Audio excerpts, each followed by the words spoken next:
Juosmens masažas yra viena iš efektyviausių priemonių kovoti su juosmens skausmu ir diskomfortu.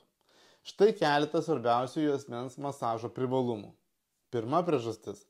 Juosmens masažas padeda sumažinti skausmą, nes masažuojant raumenis sumažėja įtampa ir pagerėja kraujotaka. Tai padeda mažinti uždegimą ir skatina greitesnį audinių atsistatymą. Antroji priežastis. Masažas skatina kraujo tekėjimą į juosmens sritį, kas padeda geriau aprūpinti audinius deguonimi ir maistinėmis medžiagomis. Tai skatina gijimą ir padeda sumažinti raumenų spazmus. Trečioji priežastis. Masažo metu raumenys atpalaiduojami, o tai padeda sumažinti raumenų įtampą ir spazmus, kurie dažnai yra pagrindinė juosmens skausmo priežastis. Ketvirtoji priežastis. Tai yra streso mažinimas. Juosmens masažas ne tik fiziškai padeda atsikratyti skausmo, bet ir psichologiškai atsipalaiduoti. Atsipalaidavimo metu organizmas išskiria endorfinus, kurie veikia kaip natūralūs skausmo malšintojai ir gerina nuotaiką. Penktoji priežastis. Tai yra judėjimo laisvė. Reguliariai atliekamas juosmens masažas padeda atkurti judėjimo laisvę, nes sumažėja juosmens skausmas, pagerėja sąnarių bei raumenų lankstumas.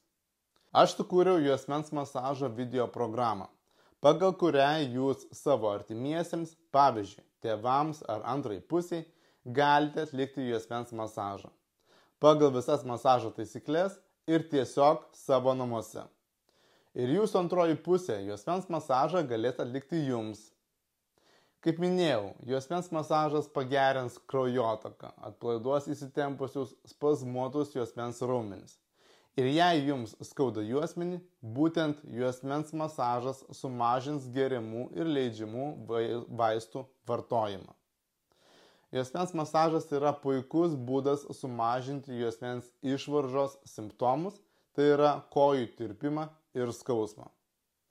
Užsisakykite juosmens masažo video programą. Matysite 21 masažo atlikimo video pamoką, kurių bendra trukmė daugiau kaip 40 minučių. Video medžiagą galėsite peržiūrėti neribotą laiką ir jums patogiu metu per bet kokį išmanųjį įrenginį. Užsisakę video programą, mokytis masažo galėsite iš karto, nes būsite automatiškai nukreipti į atidarytą video programą. Užsisakykite paspaudę nuorodą, kurią rasite video aprašyme apačioje. Ačiū, kad žiūrėjote, pasimatysime kituose video.